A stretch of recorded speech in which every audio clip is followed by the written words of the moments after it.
Assalamualaikum warahmatullahi wabarakatuh. Bismillahirrahmanirrahim. Bahwasanya Islam ada dua kebutuhan yang harus kita penuhi dalam kehidupan kita sehari-hari di dunia ini, dan itu tidak boleh kita tinggalkan dua kebutuhan tersebut. Yang pertama, kebutuhan jasmani, kemudian yang kedua kebutuhan rohani.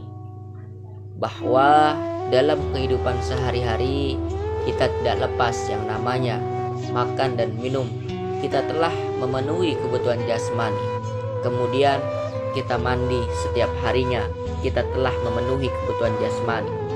Kita merawat anggota tubuh kita telah memenuhi kebutuhan jasmani. Kita menjaga kesehatan, kita telah memenuhi kebutuhan jasmani.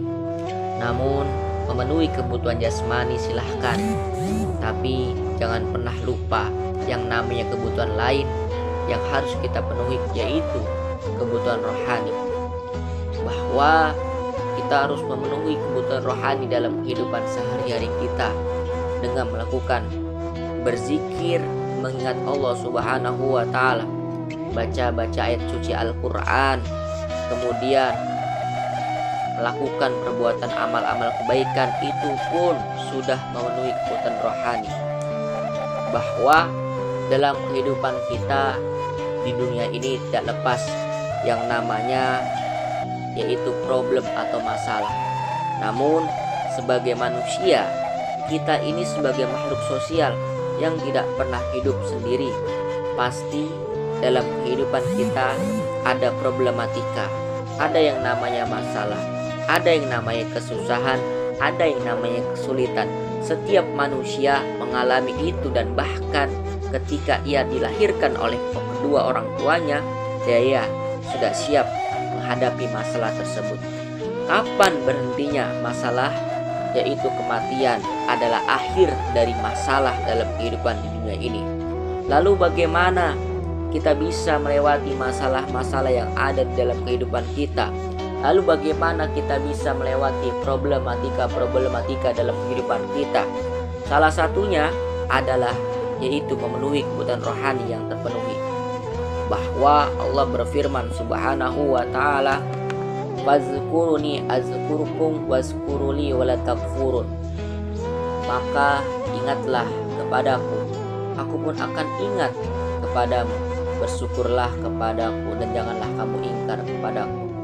Bahwa ayat tersebut telah menjelaskan kita sebagai makhluk ciptaan Allah Subhanahu wa Ta'ala, yang mana Allah yang memberikan problematika, yang Allah berikan masalah untuk kita, maka kita harus ingat kepada Allah Subhanahu wa Ta'ala. Bahwa ketika kita sebagai hamba mengingat Allah, maka Allah akan mengingat kita sebagai hamba-hambanya. Hamba Allah ingat kepada Allah. Apapun persoalannya, apapun permasalahannya, apapun problematikanya yang kita alami dalam kehidupan di dunia ini, maka akan lebih mudah, akan lebih dipermudah dan diperlancar oleh Allah ketika kita mengingat Allah Subhanahu wa Ta'ala. Masalah yang besar, ujian besar, rintangan hidupnya berat bagi orang yang tidak punya keimanan, hidupnya lemah iman, dia akan berputus asa dari ujian masalah itu. Tapi orang yang beriman selalu meningkatkan ketakwaannya, maka permasalahan, problematika, ujian yang Allah berikan kepada hambanya, maka dapat diselesaikan dengan cara ketenangan, kebahagiaan, dan penuh rasa syukur. Inilah kehidupan yang kita jalani di dunia yang Allah berikan kepada kita. Bahwa dunia ini adalah tempat amal-amal perbuatan yang kita lakukan semasa kita hidup. Maka lakukanlah, manfaatkanlah usia kita untuk meningkatkan keimanan dan ketakwaan kita kepada Allah Subhanahu wa Ta'ala. Semoga kita mendapatkan keberkahan dan rasa syukur kita dalam kehidupan yang kita jalani di dunia ini.